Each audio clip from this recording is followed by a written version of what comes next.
Bonjour à tous, merci pour vos retours sur les épisodes précédents. Aujourd'hui, je voudrais vous offrir la méthode que j'utilise, la méthodologie que j'utilise pour créer mes vidéos YouTube. Cela fait environ 4 ans que les revenus publicitaires que je touche pour ma chaîne YouTube sont ma principale source de revenus. Et donc, ce que je vous montre, c'est le résultat de 4 ans de peaufinement. Alors moi, je travaille sur Linux pour des raisons de qualité professionnelle et de rapidité d'exécution et d'économie de temps et d'énergie. Je travaille sur la version 18.04.5 LTS. Quand j'ai une idée de nouveaux sujets, je crée un dossier sur mon ordinateur et je lui donne un titre bref. Par exemple, cadeau, méthode, travail, youtubeur. Cannabis, argument pour légalisation. Boondocking. Quelque chose qui me parle. Et dans ce dossier, la première chose que je fais une opération qui consiste à copier un fichier qui s'appelle création. Je le copie ici. Alors je vais vous montrer ce qu'il contient. C'est une liste d'instructions. Cette ligne veut dire à l'ordinateur, tu me crées les fichiers tags.txt, description.txt, sous-titres brut.txt. Je vais vous expliquer à quoi servent ces fichiers dans quelques instants. D'abord, je vous décris brièvement ce qu'il fait. Ensuite, mkdir, ça veut dire crée-moi les dossiers résultats, miniatures, photos et vidéos, fichiers. Ensuite, mkdir-p, vidéo, photo, ça veut dire dans photos et vidéos, tu me crées les dossiers vidéo et photos. Ensuite, il copie à cet endroit des fichiers dont je garde un original ailleurs sur mon ordinateur. Il va copier le fichier script.tux, biblio.bib, script.txt, pub.txt. Tout le reste, ce sont aussi des opérations de copie. On retrouve notamment mon fichier de montage Kdenlive. J'ai paramétré un fichier de montage. En général, je filme en 16/9 avec 1080p de définition en 30 images par seconde. Donc j'ai paramétré un fichier Kdenlive et je le copie dans le répertoire actuel. Comme ça, je travaille toujours sur le même canevas et dans ce fichier Kdenlive, vous verrez, il y a des fichiers préchargés qui me sont très utiles pour gagner du temps. Ensuite, trash-peu de création, ça veut dire tu me supprimeras le fichier original qui contient ces instructions une fois qu'il aura terminé. Donc qu'est-ce que ça donne? Je retourne ici, j'ouvre un terminal, bash, création, ça veut dire exécute le fichier, c'est instantané. Vous voyez que le fichier création.sh a disparu, sauf bien sûr l'original, auquel je n'ai pas touché. Ici, vous avez un dossier fichier qui va de pair avec le fichier script.tux. Vous n'en aurez pas besoin, ce sont des fichiers que la plupart du temps je supprime. Ça peut vous sembler paradoxal, eh bien c'est parce que ce sont des fichiers très utiles parce qu'ils servent autant à créer un article de 3 pages, mais dans un style typographique de qualité livre, de qualité professionnelle, avec notamment des systèmes de référencement, de citation d'articles scientifiques. Ça, c'est quand je fais notamment des traductions d'articles scientifiques. Disons que ça sert à créer des fichiers PDF de qualité quand je veux que mon script soit aussi un article ou un petit livre. Donc je les supprime, la plupart du temps je n'en ai pas besoin. Vous trouverez donc le dossier miniature qui contient un fichier GIMP, ça, le format .xcf, c'est le format GIMP, c'est un fichier GIMP. Il est déjà paramétré au format 16/9, puisque c'est le format des miniatures, et je crée mes miniatures avec ce fichier. Ces dossiers sont importants puisqu'ils me permettent de structurer ma pensée, de gagner du temps et de ranger correctement les affaires. Et quand on fait du montage, que ce soit vidéo ou photo pour la miniature, il faut que les choses soient rangées correctement. Ici, vous avez photos et vidéos dans lesquelles je vais mettre mes photos, les photos éventuelles que j'ai prises pendant le tournage, ou des screenshots que je peux prendre quand je fais des tutoriels vidéo. Et ici, je mets bien évidemment les vidéos, et vous retrouvez donc des petites fonctions. Ça, ce sont des équivalents de création.sh que je viens de vous montrer. Concatene.sh, c'est un script que j'ai déjà montré dans un épisode précédent. Je ne vais pas vous en reparler, je vous mets l'épisode dans la description sur la vidéo. Ça sert à concaténer des vidéos. C'est-à-dire qu'imaginez que j'ai pris 10 vidéos. 10 vidéos, c'est rapidement atteint. Eh bien, je lance ce script et il va concaténer toutes ces vidéos en une seule vidéo. C'est beaucoup plus rapide pour charger ensuite dans Kdenlive et c'est beaucoup plus pratique à manier dans le fichier de montage. Et aussi, ça minimise les risques de bugs. Parce que quand vous charger plusieurs petites vidéos dans Kdenlive ou dans un autre logiciel de montage, vous avez plus de chances de planter pendant le montage que si vous avez une seule vidéo. Enfin, ça, c'est de mon expérience personnelle. Ensuite, on a ce fichier FFP montage. Alors ça, c'est une commande qui me permet de faire des cuts. Je l'utilise très rarement, je ne vais pas m'éterniser là-dessus. Ensuite, rotationvideo.sa, je l'ai déjà montré dans un épisode précédent que vous trouverez dans la description sous la vidéo. Ça me permet de redresser, de faire 90 degrés à une vidéo ou 180 degrés, que ce soit dans le sens horaire ou dans le sens anti-horaire. Par exemple, des fois, je me suis trompé en tournant et j'ai besoin de faire tourner la vidéo de 90 degrés. J'utilise ça, c'est très rapide. Et ça, c'est une fonction que j'utilise très rarement qui permet de faire un screenshot à partir d'une vidéo directement en une seule ligne de commande. Mais je l'utilise très peu. Mais le jour où j'en ai besoin, je suis bien content qu'elle soit déjà là et j'ai pas besoin d'aller chercher ailleurs sur mon ordinateur. Donc j'ai aussi un dossier résultats dans lequel je vais exporter les résultats du montage. Je trouve que ça permet de gagner du temps et en efficacité et en concentration de exporter les résultats de votre montage Kdenlive, montage vidéo, dans un répertoire dédié. En général, dans un premier temps, j'exporte le son que je retravaille et ensuite le son retravaillé, je l'importe dans mon fichier de montage. Et donc à la fin, ici, j'ai la sauvegarde du mixage sous Audacity, le son original pas très bon, le son original rectifié et le résultat vidéo, la vidéo en elle-même que je vais renommer puis la publier sur YouTube. Ensuite, ici, on a un fichier qui a rapport avec latex. Je ne vais pas vous en parler, c'est trop pointu, trop rare. Ce qui est très important, c'est qu'ici, j'ai tous mes fichiers .txt nécessaires à faire une bonne publication sur YouTube de la vidéo, à remplir tout ce qu'il y a à remplir de sérieux. Donc, je vous montre ce que je fais, je ne me prends pas la tête, je lance cette commande, j'édite étoile.txt Esperluette et ça ouvre tous les fichiers .txt qui sont là-dessus. Vous retrouverez la description, donc la description de la vidéo sur YouTube, que je remplis au fur et à mesure généralement du montage ou juste après le montage. Je mets systématiquement 3 hashtags, vous voyez que ça me force à les remplir, je ne peux pas les oublier, donc bien sûr je les personnalise pour le sujet de chaque vidéo. Ensuite, j'ai ce petit paramètre outils utilisé pour rappeler que des fois, quand je fais un tutoriel, c'est bien de rappeler les outils, d'avoir une liste claire, voire même de mettre les références des objets et parfois le lien en affiliation quand j'en mets un, quand je mets un lien qui a une affiliation. Et vous voyez que si j'ai une explication du lien en affiliation, parce que moi je trouve ça beaucoup plus correct vis-à-vis des gens, déjà de préciser, donc là il faut imaginer HTTP blablabla et ensuite je mets entre parenthèses lien en affiliation et j'essaie de me débrouiller pour que généralement juste en dessous, le plus proche possible, il y ait une explication de ce que ça veut dire que le lien en affiliation, parce qu'il y a encore des gens qui savent pas. Ensuite, je m'efforce en général à proposer une de mes newsletters. J'ai plusieurs newsletters. Grosso modo, c'est un contrat que je passe avec le spectateur.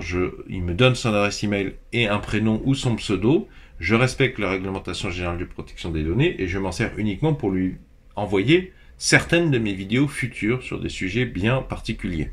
Donc pour chaque vidéo, en fait, je supprime toutes les newsletters dont j'ai pas besoin. Donc si c'est un tutoriel que j'ai fait sur le petit travail du bois, je ne garde que celle-ci. Je le mets dans la description parce que les gens, s'ils savent que vous proposez des newsletters, ça suffit pas de la mettre dans les 20 dernières secondes de la vidéo, il faut la mettre dans la description sur la vidéo parce que c'est sous-entendu. Les gens qui ont l'habitude de YouTube, ils trouveront évident que s'ils n'ont pas eu le temps de cliquer sur votre newsletter qui est apparu dans les 20 dernières secondes de votre vidéo, ils la trouveront dans la description sur la vidéo pour pas avoir à se retaper tout le revisionnage de la vidéo juste pour retrouver cette newsletter. Et ensuite, j'ai les playlists. Donc, en général, je redirige les gens à la fin de ma vidéo vers une newsletter et aussi à une série d'épisodes précédents. J'ai des thématiques, tutoriel Boursorama, ça c'est toutes mes vidéos qui parlent de Boursorama, complément de revenus. Voilà, admettons qu'aujourd'hui j'ai fait une vidéo qui parle de gérer son site internet blog soi-même, un tutoriel WordPress par exemple. Eh bien, je supprime toutes les playlists, les séries qui sont pas dans cette thématique. Je garde uniquement celle qui correspond à ma thématique de la vidéo de maintenant. Je fais CTRL D pour tout supprimer pour ceux qui se posent la question. Et je descends, et je m'arrête ici, qui est mon lien Facebook. Ensuite, Twitter. Ensuite, je mets mon prénom et une précision de ma ville. J'aime bien... Bon, Montpellier, c'est une grande ville, donc je peux me le permettre, c'est pas très précis. Non, il faut quand même agir de manière sécuritaire, pas faire n'importe quoi. Mais Montpellier, c'est tellement grand et tellement de gens que ça, c'est une estimation, une indication géographique. Au cas où, ça peut servir. Imaginez qu'il y a d'autres youtubeurs qui regardent régulièrement vos vidéos. Le jour où ils captent que vous êtes de Montpellier et qui sont pas très loin de vous, ça peut donner des choses très fructueuses. Je précise, je lis tous les commentaires, les personnes injurieuses sont bannis sans préavis parce que, bon, en fait, je trouve que c'est évident, mais il y a des gens, on n'a pas tous reçu la même éducation, il y a des gens, visiblement, ils ont besoin de leur dire que quand on s'exprime dans les commentaires, on met un sujet, verbe, complément, on commence sa phrase par une majuscule, on termine par un point, et on essaie de s'exprimer de manière compréhensible. Moi, c'est évident, mais comme vraiment, j'ai reçois beaucoup de commentaires, de questions, par respect pour pouvoir répondre à ceux qui ont fait l'effort de s'exprimer clairement de manière respectueuse, je n'hésite plus à supprimer le moindre commentaire qui est écrit n'importe comment et qui est une marque d'irrespect. Mais donc ce serait normal de ne pas le mettre. Et donc là vous trouvez d'autres versions, c'est la même chose mais pour mes autres chaînes YouTube. Ici c'est pour ma chaîne YouTube comment gagner de l'argent sur YouTube. Vous voyez que c'est plus orienté YouTube. Quand je propose des entretiens téléphoniques, je remets ce lien. Quand je propose recevoir les vidéos par mail, je fais pas toutes les vidéos, ben je mets ça. Et donc là, vous trouvez mon Facebook et mon Twitter connectés en rapport avec mon autre chaîne Comment gagner de l'argent sur YouTube, puisque ça c'est ma première grosse chaîne Solutions et débrouilles, mais j'en ai d'autres. J'ai aussi ma chaîne de sciences, Sciences Dr Olivier Dufour, et j'ai la même chose pour ma 4e chaîne secondaire de soutien scolaire. Et ici, donc, parfois, je mets des groupes Facebook, mais à vrai dire, j'utilise très peu. En général, je choisis un seul de ces groupes Facebook, parce que je pense que c'est mieux, c'est plus utile de sélectionner un seul que plusieurs, parce que les gens qui sont inscrits à un groupe, ils seront généralement inscrits aux autres. Et donc, si vous publiez sur chaque publication, vous allez vous trahir. Les gens savent que en fait, vous spammez pour faire des vues et ils ont moins de chances de cliquer sur votre truc, parce qu'ils vont recevoir 4 notifications pour chaque groupe. Donc, je pense que c'est mieux de créer une rareté et de publier que dans un seul groupe. Mais à vrai dire, j'utilise de moins en moins Facebook. Je crois avoir tout dit sur ce que j'avais à dire sur le fichier description.txt. Le fichier pub.txt, eh bien, pareil, c'est un canevas et un pense-bête. Partager un post de ta chaîne YouTube principale, c'est parce que des fois sur une chaîne secondaire, je fais une vidéo qui peut intéresser les gens sur la chaîne principale. Donc je mets un post sur ma chaîne principale pour dire sur ma chaîne secondaire, j'ai sorti une vidéo qui pourrait vous intéresser. Mais quand je publie sur ma chaîne principale, je supprime, je fais un CTRL-D. Et ici, Facebook et Twitter, donc c'est les petits messages. Je me sers quand je publie.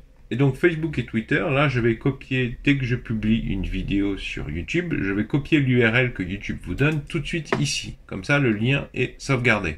Mailchimp, ça c'est pour penser à faire un mail sur Mailchimp, parce que j'utilise Mailchimp gratuitement pour envoyer un mail justement quand je publie une nouvelle vidéo à ceux qui en ont fait la demande. LinkedIn, c'est parce que parfois, je publie sur mon profil LinkedIn quand je trouve que la vidéo s'y prête.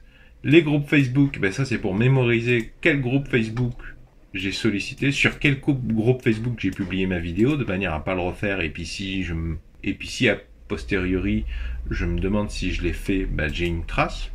Avis Amazon, c'est parce que des fois ben, je laisse un avis sur Amazon et parfois même dans cet avis Amazon, je précise que si les gens veulent voir plus de détails en vidéo, qu'ils aillent sur YouTube. Mais en général, Amazon n'aime pas trop ça. Article retexp.fr, et ben c'est parce que j'ai un blog qui me permet de diffuser mes vidéos YouTube. Je crée généralement un article par vidéo YouTube sur Retexp, et donc je mets l'URL que m'a donné YouTube. Et ResearchGate, eh bien certaines de mes vidéos sur ma chaîne de sciences notamment sont très appropriées à publication sur ResearchGate. Donc quand je fais une vidéo pour Solutions et débrouilles, je supprime, bien sûr. Je supprime à chaque fois ce dont j'ai pas besoin. Quand j'ai décidé de pas mettre sur LinkedIn, je supprime. Et donc quand j'ai envoyé mon mail sur Mailchimp, je marque fait, de manière à avoir une mémoire. Sur Amazon, ben, je vais faire un coller de l'article Amazon, au cas où Amazon me demanderait de corriger l'article, pour pas avoir perdu l'article. Quand j'ai publié l'article sur retexp.fr sur mon blog, je mets fait. Et donc ici, je fais des collets, des sauvegardes de ce que j'ai tweeté. En général, je m'occupe d'abord de tweeter, de rédiger le tweet, parce que ben, Twitter vous oblige à être concis. Et ce que je fais sur Twitter, j'en fais un copier-coller pour Facebook. Si je faisais dans l'autre sens, rédiger sur Facebook puis sur Twitter, ben, je risquerais d'être coincé parce que sur Facebook, je vais me permettre une trop grande longueur de caractère, d'être moins concis et je pourrais pas faire un copier-coller de ce que j'ai préparé sur Facebook pour aller sur Twitter. Tandis que ce que j'ai fait sur Twitter, je peux le copier-coller sans me poser de questions pour aller sur Facebook.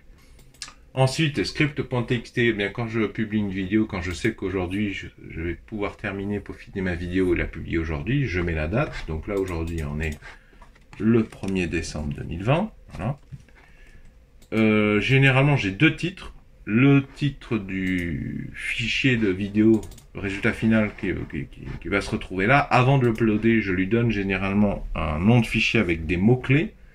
Donc par exemple, la vidéo que je vais faire pour vous, c'est cadeau méthode travail youtubeur. Donc je sais pas, je vais mettre kit débutant youtubeur Linux. Voilà, ça va être le nom du fichier. Et donc je vais renommer, après je vais faire un copier. Je vais aller chercher le fichier vidéo résultat, la vidéo finale. En général, quand elle sort du fichier de montage Kdenlive, elle s'appelle résultat.mp4 par exemple. Et bien je vais la renommer. En général, elle est au format WebMV, hein, avec ses paramètres d'exportation. Je trouve que c'est les paramètres optimaux sous Kdenlive quand tu as pour vocation de créer une vidéo pour YouTube. Et donc ensuite, ici, il y aura le titre tel qu'affiché sur YouTube que je rédige a posteriori une fois que la vidéo est sur YouTube, parce que là j'ai pas la limite de taille, donc je rédige le titre sur YouTube et ensuite je fais un coller ici, mais ça va être un titre beaucoup plus phrase en français, ça va être quelque chose du genre méthodologie, quelque chose que vont taper les gens dans Google, méthodologie de travail gratuite pour youtubeurs débutants par exemple. Vous voyez, je viens de faire CTRL-S, ça sauvegarde tout de suite. L'avantage des fichiers .txt, c'est certes un peu austère, pour ceux qui ont l'habitude de travailler sur Microsoft Word par exemple, ou OpenOffice, mais l'avantage c'est que c'est beaucoup plus rapide et c'est simple. C'est noir sur un fond blanc. On n'utilise pas la mémoire vive de l'ordinateur comme on le fait quand on utilise OpenOffice Writer ou Microsoft Word, et puis c'est beaucoup plus rapide à sauvegarder, à ouvrir, à corriger. Moi j'ai besoin de quelque chose qui va vite. Sous-titre brut, eh bien, ici, pourquoi ce fichier s'appelle script? Parce que des fois, j'écris ma vidéo. Par exemple, récemment, ici, là, j'ai fait une vidéo sur le boondocking. J'ai préparé un script, j'ai écrit. Et parfois, j'intègre mes sources, les URL, que ensuite je copie dans la description, pour pas les oublier. Je reviens sur ce que je disais, ce script, je vais m'en servir pour créer des sous-titres, parce que bah, les personnes malentendantes, pardon, voire carrément sourdes, bah, elles apprécieront d'avoir des sous-titres. Donc ce que je fais, je supprime tout ce qui n'est pas purement du texte. Hop. Et là, magie, j'ai les sous-titres de ma vidéo. Et c'est pour ça d'ailleurs que dans Tags, par défaut, vous voyez, il y a cette commande qui veut dire forcer l'affichage des sous-titres sur la vidéo. Parce que c'est malheureux, des fois je me fais suer à mettre les sous-titres, à écrire la vidéo, faire les sous-titres, mais les gens ne le voient pas. Tandis que je préfère forcer l'affichage des sous-titres quand je mets des sous-titres de qualité, parce que les gens n'ont pas besoin de se poser la question, ça sera affiché, ils peuvent désactiver l'affichage s'ils veulent. Il vaut mieux faire comme ça plutôt que de faire des sous-titres et que les gens n'ont pas l'information que j'ai fait des sous-titres, que les malvoyants n'aient pas l'information parce que j'ai fait des sous-titres adaptés de qualité et que j'ai pensé à eux. Très franchement, dommage d'en arriver à cette situation. Donc ici, j'ai les sous-titres bruts. Et qu'est-ce que je fais? Je fais un copier, quand j'ai bien vérifié. Ensuite, j'ouvre le Studio Creator. J'ai un raccourci qui me permet d'aller directement dans mon espace pour gérer mes vidéos.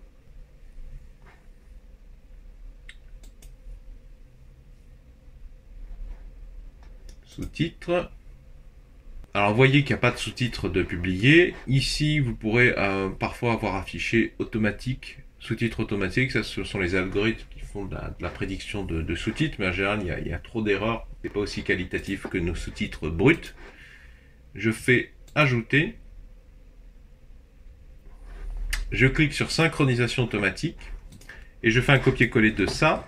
Copier, CTRL-C. Et là, je fais CTRL-V. Et appliquer les auto-rodatages ou publier. Et YouTube va s'occuper de mettre les mots au bon moment. Bon, moi, ça là, c'est pas les sous-titres pour cette vidéo, donc je vais annuler. Et dans un deuxième temps, donc YouTube va créer les sous-titres, va les horodater, et ces sous-titres, je les récupère. Par exemple, ça, cette vidéo, elle est scriptée. Sous-titres. Quand YouTube a terminé, vous voyez, ça crée cette ligne, et on peut cliquer sur les 3 petits points, télécharger. Bon, en général, je les vérifie d'abord dans un premier temps. Voilà, je vérifie que ça tient la route. Mais de toute façon, il y a une meilleure manière de vérifier. Vous faites clic droit, vous téléchargez. Moi, je choisis au format SRT. Ensuite, je vais dans mes téléchargements. Le fichier, il est là, caption.srt, coupé. Je vais dans mon dossier de montage, au résultat. Donc là, c'est la vidéo sur brossage de dents. Je vais l'ouvrir.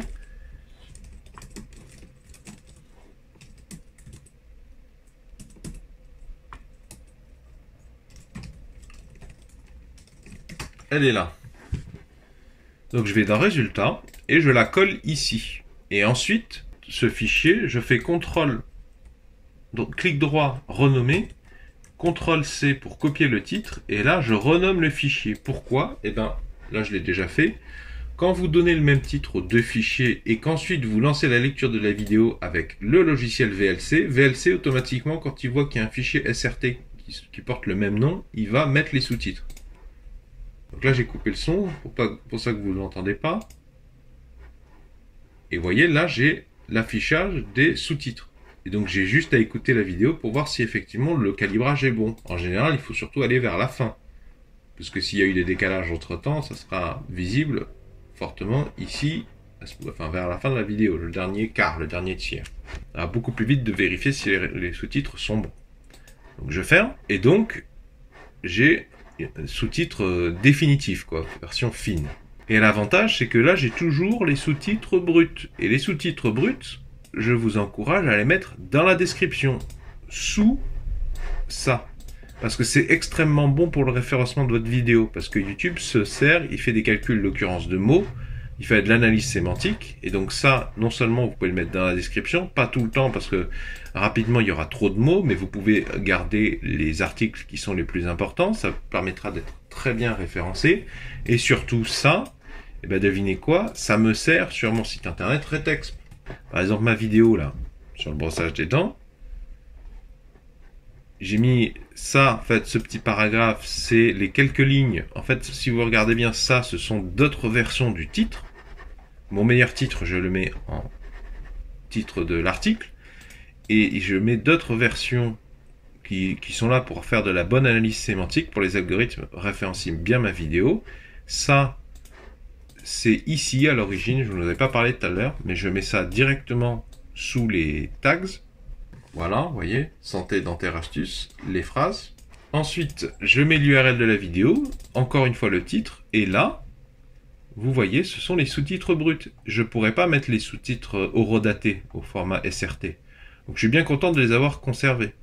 L'avantage aussi, quand vous publiez dans l'outil YouTube pour appliquer les horodatages automatiques, YouTube fait une vérification orthographique. Je m'en sers pour faire des corrections. Et le WordPress aussi, quand vous faites votre article, il fait quelques corrections automatiques. Et ensuite, là, vous retrouvez la fin de la description. Là, j'ai fait un copier-coller de ça ici. Et en fait, vous voyez, j'ai gardé mes sous-titres bruts parce que, en fait, les algorithmes Google, quand ils vont s'occuper de suggérer le bon article à celui qui a fait la demande dans le moteur de recherche, ils analysent. Là, ils tapent dans le dur. C'est très important d'avoir un article pour le référencement complet. Si je mets que ça, que la vidéo et puis mes URL, en général Google voit que c'est pas un bon article. C'est vrai que c'est pas un bon article écrit. Quelqu'un qui aime lire, là il va être, si je mets pas les sous-titres, il va être déçu. Si j'ai pas un minimum rédigé, parce qu'il y aura que la vidéo. Et donc c'est à ça que sert sous-titres bruts. Ensuite les tags. Donc ça, j'ai déjà montré dans un épisode précédent comment je faisais les tags. C'est dans 2 épisodes que vous trouvez dans la description. Mes tags, mes étiquettes en français, sont sauvegardées. Faut pas oublier de laisser ça. Donc j'écris mes tags. Allez voir les épisodes précédents, j'en ai déjà parlé, je vais pas me répéter. Traduction multiple, et bien ça, je vous mets l'épisode concerné dans la description sous la vidéo, vous comprendrez à quoi ça sert. Voilà, donc vous avez vu à quoi servaient tous les fichiers .txt. Il y a mon fichier de montage Kdenlive, donc fichier qui se termine par .kdenlive, je le lance, et vous voyez, il y a plein de choses déjà chargées. Il y a une banderole qui me sert à faire mes vidéos de science, à marquer que je suis docteur.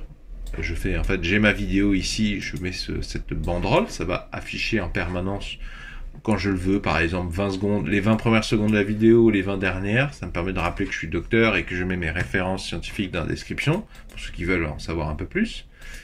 Ça c'est mon écran de fin pour comment gagner de l'argent sur YouTube, donc c'est vous voyez, c'est paramétré pour faire 20 secondes, ce sont les 20 secondes, vous devez connaître les 20 dernières secondes de la vidéo. Donc c'est organisé de manière à ce que ici je puisse mettre le rond pour que les gens cliquent, s'abonnent, un rectangle vers une playlist et un carré vers une newsletter, ou simplement un rond et un rectangle, parce que je mets pas toujours des newsletters, je propose pas toujours de s'abonner à mes newsletters dans chacune de mes vidéos YouTube. Ça c'est mon Twitter de comment gagner de l'argent sur YouTube, ça c'est mon Facebook pour donner l'argent, pour donner l'information à ceux qui me connaissent via YouTube que ils peuvent me contacter par Twitter, par Facebook. Et j'en ai un la même pour ma chaîne de science, et j'en ai un pour ma chaîne de solutions et débrouilles, et j'en ai un pour ma chaîne de soutien scolaire. Donc je mets le bon à chaque fois. Et là, ce sont des aperçus de mes newsletters. Au moment où je parle de s'abonner, parfois, par le passé, je mettais un screenshot de la newsletter pour rassurer les gens. Je mets aussi des screenshots de mes playlists pour familiariser, pour montrer les gens. Parfois, je vends ma formation, et j'ai un screenshot de la page de vente. Là, j'ai un chronomètre que j'avais paramétré il y a plusieurs mois. Je me suis dit, c'est un paramètre, voilà, c'est un truc qui fait 1 minute 42. Je l'ai sauvegardé au cas où j'ai besoin d'un chronomètre dans d'autres tutoriels. J'ai plus qu'à modifier celui-ci existant, je trouve ça plus simple, ça me fait un pense-bête, j'ai pas à reprendre tout depuis le début. Et j'ai aussi des effets qui sont personnalisés, sauvegardés. Notamment un effet de flou et un effet de zoom. Je vais peut-être vous donner un exemple. Je vais charger une vidéo. Quand je veux flouter quelque chose sur une vidéo, je fais clic droit, ajouter un effet, personnaliser. En général, je prends toujours flou 1 et après je l'ajuste. Je fais un petit pense-bête pour aller, je sais pas, imaginons que sur la boîte là il y a un nom de marque ou une adresse. Hop. Et j'ajuste. Voilà, j'ai pas besoin d'aller si large. Hop. Et c'est fait. Je peux passer à l'épisode, à la séquence suivante. Et donc là je vais supprimer en flou. Et pareil, je vous conseille de sauvegarder un effet de zoom. Parce que parfois quand on fait un tutoriel, que ce soit un tutoriel informatique ou mécanique, ça sert à rien de mettre... Enfin il faut zoomer quoi. Pour montrer vraiment à l'endroit où il se passe quelque chose. Par exemple ici là, je suis en train de faire quelque chose, je vais zoomer de manière à ce que ce soit vraiment lisible, même pour les personnes, parce que il faut pas oublier que dans les gens qui vous regardent, il y a des personnes qui ont un certain âge potentiellement. Pourquoi les exclure au simple motif que on a la flemme de zoomer, c'est dommage.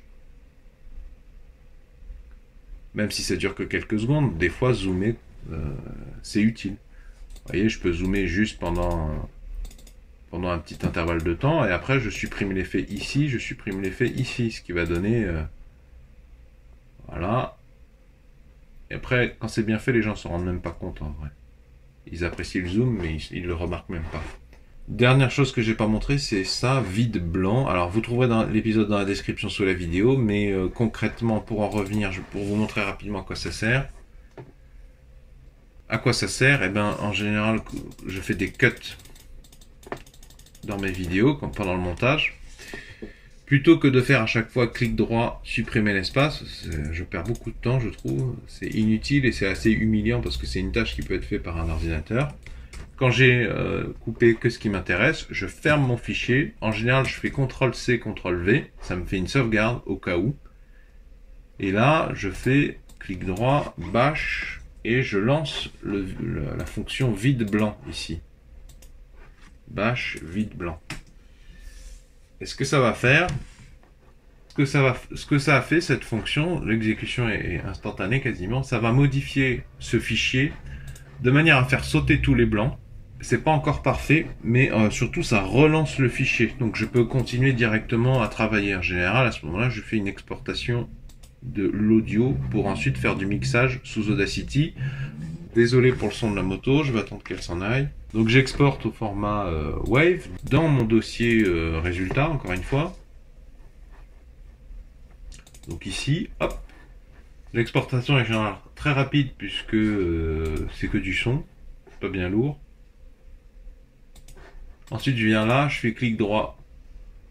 Je fais des trucs d'amélioration. Ici, je supprime cette partie. Ça, c'est dû justement au fait que ce script videblanc.sh, il n'est pas parfait. Je peux supprimer, par exemple. Surtout, ce que je fais, je fais les opérations d'amélioration du son dont je vous ai déjà parlé dans les épisodes précédents. Je vous les remets dans la description de la vidéo. Par exemple, je fais scinder la piste stéréo. Quand il y en a une qui est bien meilleure que l'autre, je supprime l'autre. Hop. Et je fais un doublement de l'autre. Et ensuite, je les rejoins. Ou plus précisément, je prends la meilleure et sur les portions intéressantes, je fais une amplification. Ou alors, je fais des réductions quand j'ai une saturation du micro et fais amplification. Ça dépend de la force de l'événement acoustique. Et ensuite, donc, je double et je fais je joins en stéréo. Et une fois que j'ai le bon résultat, déjà, je fais CTRL S pour sauvegarder mon travail parce que des fois, c'est bête de ne pas sauvegarder le travail. Je fais CTRL-E, ou plutôt, ceux qui n'ont pas exporter toujours en Wave, bien sûr, de manière à perdre le moins d'informations, même si en plus YouTube va appauvrir l'information probablement. Raison de plus pour ne pas l'appauvrir trop en amont. Cadeau. Et donc j'exporte ici le résultat. Je mets un 2 en général, validé, je mets pas de tag, c'est pas nécessaire. Donc il semblerait que ce soit terminé. C'est en général, plus l'extrait est court, plus c'est rapide. Donc le résultat, il est ici. Et donc je reviens dans Kdenlive, hop. Et là je charge le résultat. On en était à bureau, cadeau. Voilà. Résultat, hop, je le colle ici et je coupe le son là.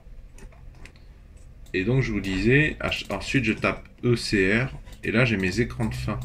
Je sélectionne celui de la bonne chaîne. Ah, c'est plutôt de la débrouillardise. Voilà, donc j'ai mes 20 dernières secondes. Et bien sûr je coupe le son ici. Et là au moment de l'export, je vous disais, je choisis WebM. Ici je mets 36, ici je mets 7, ici je mets au maximum. Ne pas oublier parce que sinon on perd du temps. Et vous voyez que je vais exporter le fichier. Là ça prend plus de temps ici. Et donc le fichier il est en cours de création. Et quand il sera terminé, je le renommerai en utilisant le fichier script de tout à l'heure, en renommant comme ça, copier et coller à la place de résultat. Et c'est uniquement après avoir fait tout ça que je mets sur YouTube. Donc dans la description sous la vidéo, vous trouverez, je vous ai mis un lien URL Google Drive. Vous n'avez qu'à cliquer dessus, ça vous permettra de télécharger le fichier création.sh que j'aurai modifié, simplifié pour vous. Et ça vous permettra de créer instantanément tous ces outils prêts à l'emploi. Le but, c'est de vous faciliter la création de vidéos sur YouTube. Si vous appréciez ma démarche, est-ce que vous pouvez mettre un pouce vers le haut, s'il vous plaît? Est-ce que vous pouvez mettre un j'aime? Alors, si vous n'avez pas tout compris à la présente vidéo, c'est normal, parce que là, c'était une vidéo qui faisait appel à plein de sous-thèmes, plein de sous-sujets que j'ai déjà abordés. Vous souvenez-vous que dans les épisodes précédents, j'avais dit que la meilleure façon, une manière très sérieuse de se former, c'est de regarder tous les épisodes dans l'ordre chronologique. Ceux qui ont fait ça, ce sont les moins perdus, puisqu'ils savaient à quoi je faisais référence à peu près à chaque moment. Et donc, je me répète que si vous voulez faire partie de ceux qui ont plus de connaissances sur YouTube que 90% des gens, je vous invite déjà à vous abonner à cette chaîne YouTube. Vont s'afficher à l'écran un rond et un rectangle. Le rond, vous cliquez dessus, ça vous abonne gratuitement. Et le rectangle, vous cliquez dessus, c'est la série de tous mes épisodes dans l'ordre chronologique. Et il faut les regarder. À raison, par exemple, de un épisode par jour, ça sera déjà beaucoup si vous arrivez à le tenir dans la durée. Et puis des fois, de toute façon, vous tomberez sur un épisode qui ne vous concerne pas pour X ou Y raison technique, il vous suffit de skipper, enfin de passer, pardon, au suivant.